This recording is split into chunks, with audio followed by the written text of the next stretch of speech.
Good morning. This is your Arizona Family on the Go podcast. I'm Scott Passmore. On this Thursday morning, we are learning new details about a disturbing discovery from earlier this month near the Superstition Mountains. That's where the Maricopa County Sheriff's Office found a body in a bonfire pit in a desert area of the Tonto National Forest. That victim has been identified as 18-year-old Parker League, who was visiting Arizona from out of state and later reported missing. Still not clear how Parker's body ended up at the burn pit, but sheriff's deputies are calling his death malicious.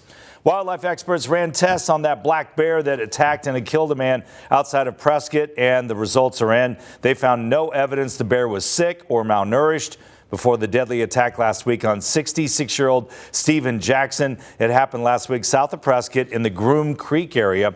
Arizona Game and Fish ran tests on the bear and found no signs of rabies or anything else. The doctor says at 365 pounds, it weighed more than the average black bear in Arizona. All intents and purposes, he appeared to be a very large, healthy male. I can't really address why the bear attacked. I did not find anything unusual about this bear. And this is the first deadly bear attack in Arizona since 2011, the second since the 1980s.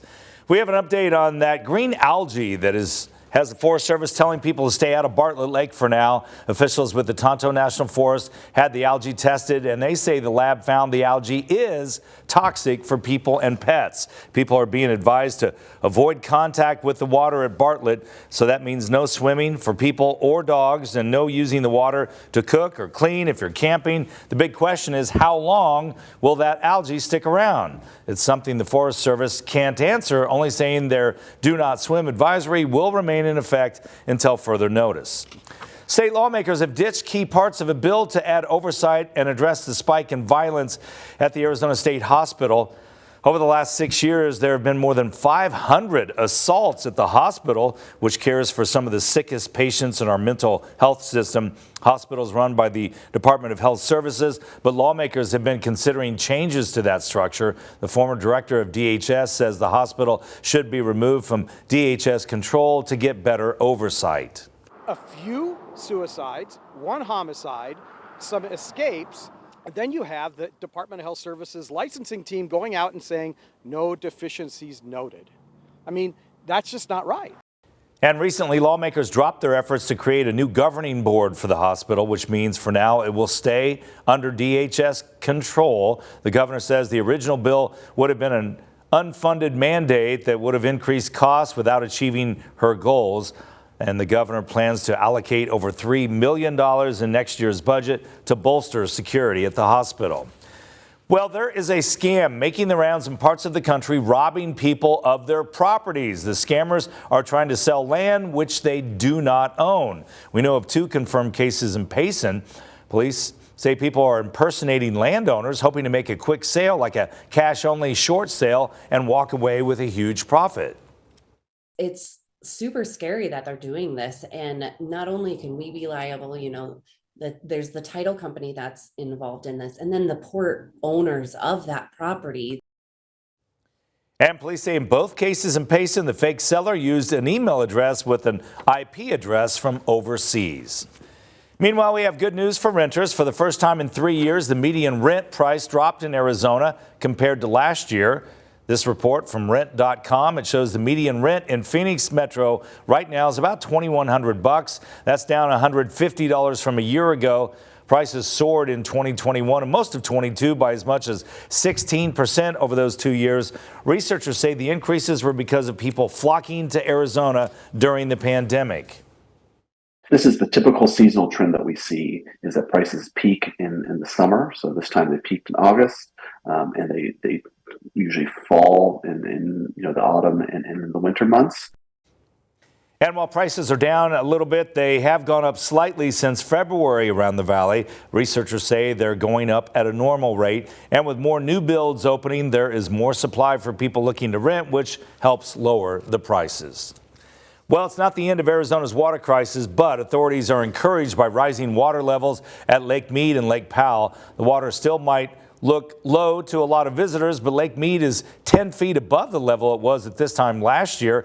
And up from the Colorado River, Lake Powell is 40 feet higher from a year ago. Most of the water coming from snow melt. Just last month, Arizona, California, and Nevada worked out a plan to conserve and cut water use from the Colorado.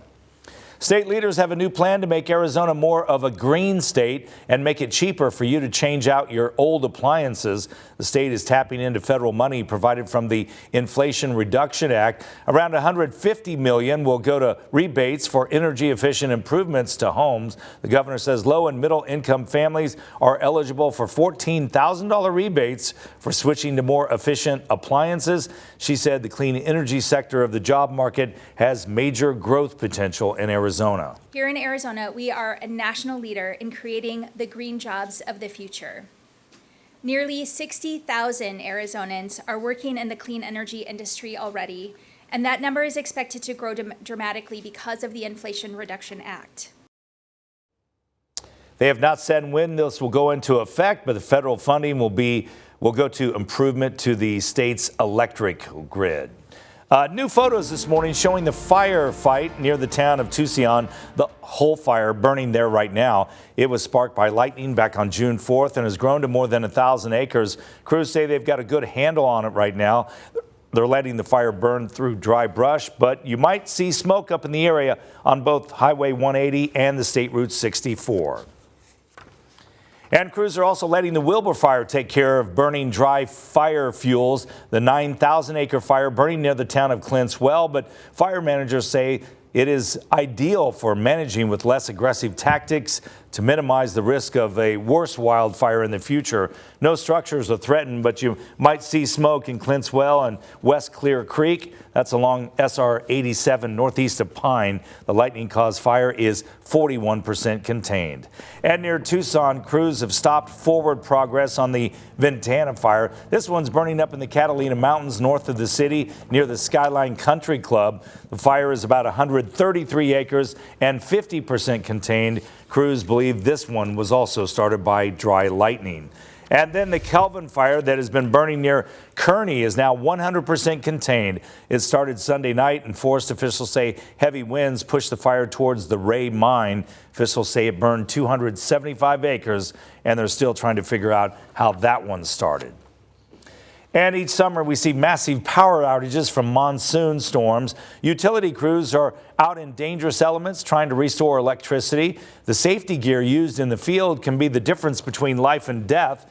SRP tests thousands of gloves and blankets used by those crews in their own lab. About 3,600 gloves are subjected to up to 40,000 watts of electricity in a tank for up to 3 minutes. When they have the storms and the blowdowns, those guys work a lot of hours, and we don't want them to think twice about their safety, their PPE.